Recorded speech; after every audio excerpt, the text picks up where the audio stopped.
y más pronto que tarde.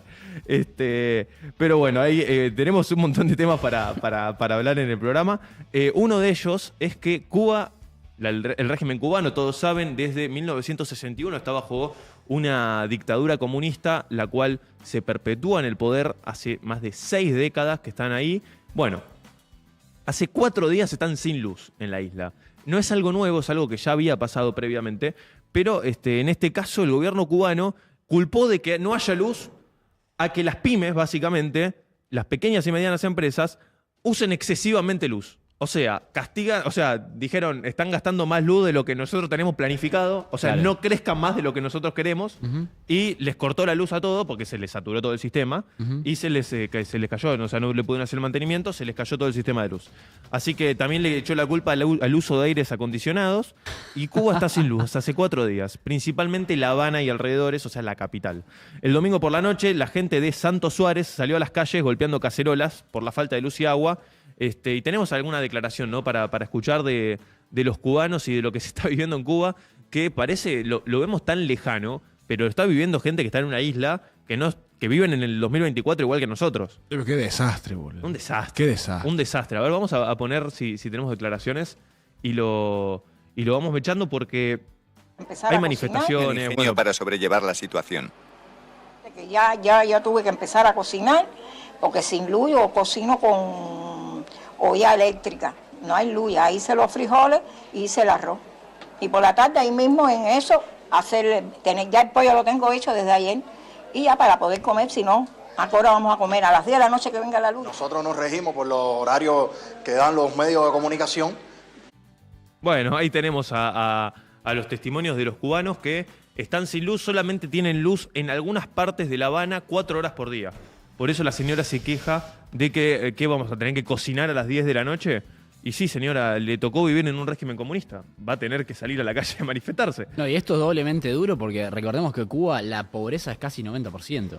Totalmente. O sea, capear una situación donde no tenés luz siendo ultra pobre es el doble de grave. ¿Qué es lo que pasa? ¿Por qué Cuba en su propia lógica o en su propia retórica interna no tiene pobreza, pero para nosotros sí tiene? Porque vos tenés 2 formas de medir la pobreza. Tenés la forma internacional y la nacional, por así decirlo. Entonces vos tenés estándares internacionales, que son dólares por hora, básicamente, por los cuales que medís el ingreso en dólares por hora de las personas y decís, si ganan menos de 1,9 dólares por hora, están bajo la línea de pobreza, por decirles un número, o 3,5. Entonces vos así tenés distintas escalas de pobreza con la que se mide en todo el mundo. Entonces vos tenés ese estándar de pobreza internacional por la cual, si lo utilizamos, los cubanos están 90% bajo la línea de pobreza. Ahora bien, hay otras formas de medir la pobreza que son nacionales. ¿Por qué? Porque si imagínense, Juani es gobierno. Es gobierno y dice, a partir de ahora todos los que ganen más de 100 pesos no son pobres.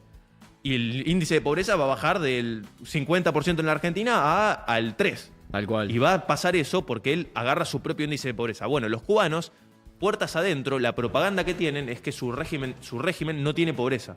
O sea, que cómo viven la gente es normal. O sea, es el estándar de vida cotidiana que no está bajo el nivel de pobreza. Entonces su propio índice de pobreza interno que ellos comparten entre ellos da muy bajo. Pero en realidad, si vos mirás el estándar internacional, les da 90%. Ni siquiera el estándar internacional. Si vos mirás lo que pasa en Cuba, digamos, el ojímetro. De hecho, Sofi comentaba que estuvo en Cuba. Sí, a mí me tocó estar, me fui de viaje más turístico a Cuba en 2020, un mes antes de la pandemia. Y vi cosas que, obviamente me llamaron mucho la atención. Primero, aclarar que es un pueblo, la gente es muy divina, muy, muy humilde, muy amable. Suelo hacer viajes como muy austeros, que me quedo en casas de familia y esas cosas, porque eso es algo muy común allá. Pero me sorprendió mucho el desabastecimiento en distintas cosas. Digo, desde el papel higiénico, que me acuerdo que mucha gente te le decía, mirá que no hay papel higiénico. Yo decía, dale, mirá si no va a haber papel higiénico. Es como la uva. Y qué ha parecido, en ese punto te digo. No, con todo el respeto a la uva, pero no hay papel higiénico, es algo que Pero eso sí.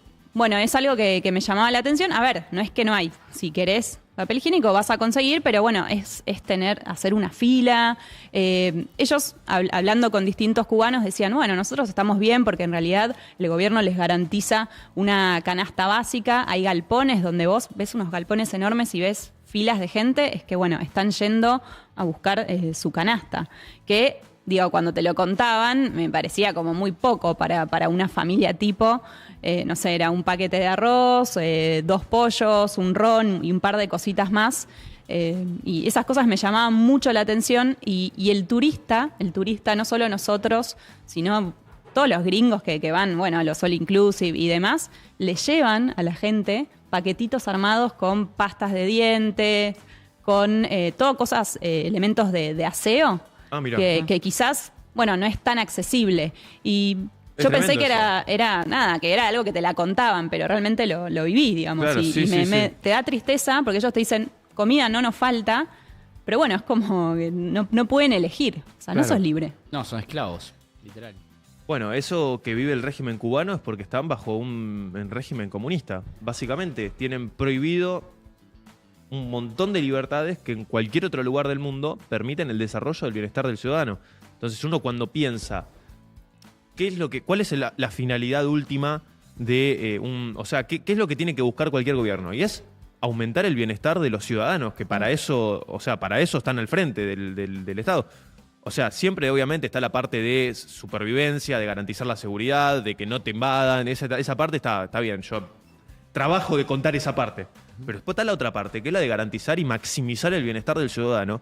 Y hay tipos de regímenes, como por ejemplo el régimen comunista, en el caso cubano, un régimen comunista cubano que es crudísimo, porque ha perseguido y ha hecho horrores en la población, perseguido personas de cualquier tipo de minoría, ha explotado y ha destruido cualquier tipo de actividad productiva que genere una forma, una salida laboral para un montón de gente. O sea, vos pensás que hoy en Cuba viven básicamente de consorcios o hoteles de 5 estrellas que se instalan en una parte de la costa. Esa es una gran parte del ingreso del régimen. Es una gran parte. Prostitución en La Habana, menores. prostitución de menores. Bravísimo. Es algo, mira, se me pone la piel de gallina, que era algo que no podía creer. A cambio de papel higiénico, sí, tal vez. más o menos. Sí.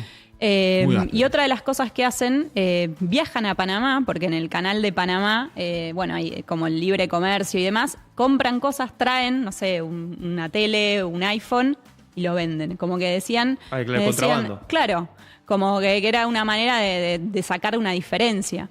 En ese momento creo que el sueldo básico era de $40. Digo, para todos, ¿no? No es que... Sí. para todos por igual. Pero bueno, sigo como me empiezo a acordar y me impacta, me da tristeza. La pasé re bien porque ellos me parecen geniales, son muy amables, muy divinos, pero no puedo creer como la realidad que tienen, digo, es tan distinta a lo de uno. Yo tengo 2 temas, digo, para redondear, que es, bueno, primero lo perverso de romantizar el régimen cubano, es muy perverso, creo. Y segundo que esto de la luz, ¿no? Se corta la luz, dicen, ok, ya no tenemos más energía eléctrica, están gastando demasiado. A mí me suena bastante reminiscente a la posición, por ejemplo, del peronismo con respecto al uso de los recursos energéticos, básicamente en Argentina. Vos escuchás el discurso de cualquier peronista en el verano, dice, no, ahorren luz, no alcanza la luz. Nunca para el lado de la expansión, nunca, vamos a invertir, ¿por qué falta luz? Listo, pongamos la planta que sea necesaria. Siempre el discurso es redondear para abajo, administrar la escasez. De ahí te das cuenta que en lo discursivo aparece como el gen protocomunista del peronismo, que siempre es redondear para abajo, repartir la escasez en vez de expandir la frontera de posibilidades de producción y básicamente el bienestar de la sociedad. Y redondeando con lo que decía Nico, básicamente, que es, digamos, no nos olvidemos que Cuba era uno de los países más prósperos a principios del siglo XX. O sea, el régimen está en un punto estratégico. El régimen comunista destruyó el bienestar de la población cubana, básicamente. Entonces, a juzgar por cuán rápido evoluciona el bienestar de la población con respecto al resto del mundo, bueno, el régimen cubano ha fracasado. Entonces, la gente que lo romantiza literalmente no entiende nada y además es altamente perversa por los temas que vos mencionaste recién, ¿no? Sí. Vamos a ver cómo sigue esto de Cuba, lo vamos a estar siguiendo de cerca. El apagón además se agravó porque no hay, como les decíamos, mantenimiento de las centrales termoeléctricas. O sea, piensen que además Cuba, para sostener toda su matriz energética, depende también de la importación de petróleo. O sea, dependen de la importación de hidrocarburos para poder mantener sus centrales térmicas prendidas, encendidas para generar energía. Imagínense toda la tecnología de los 60, 70...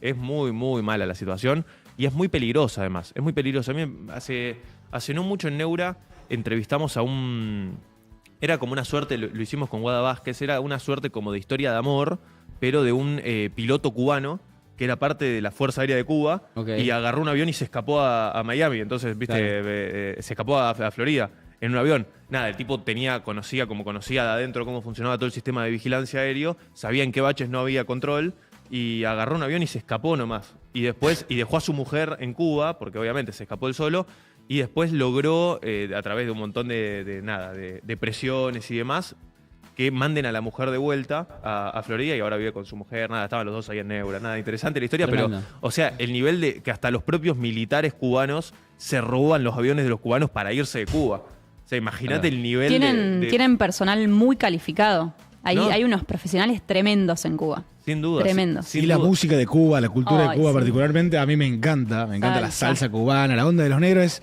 divina. Divina. Es una lástima que bueno, que esté pasando lo que esté pasando, ¿no? Claro, no, totalmente. Y bueno, esperemos que en algún momento salgan. Recordemos cómo llega Cuba a esa situación.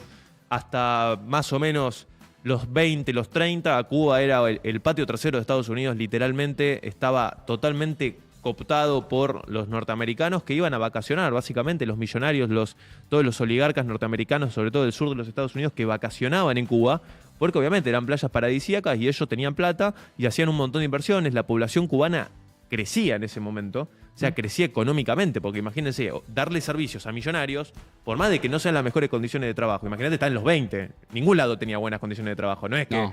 los estándares laborales eran buenos en el mundo y en Cuba eran malos en todo el mundo, y en ese entonces los norteamericanos utilizaban a la isla de Cuba para, obviamente, hacer turismo y demás.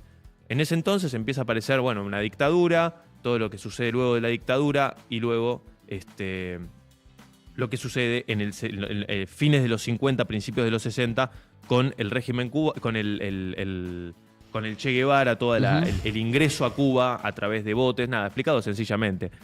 Todo el ingreso a Cuba de la guerrilla, dan la guerrilla desde adentro, la ganan, ponen el régimen comunista, se meten bajo el paraguas de seguridad de la Unión Soviética envía armamento, la crisis de los misiles, bueno, todo eso sucedió en Cuba y en este momento están así como están por eso. Tenemos audios de nuestra audiencia, a ver, vamos a escuchar.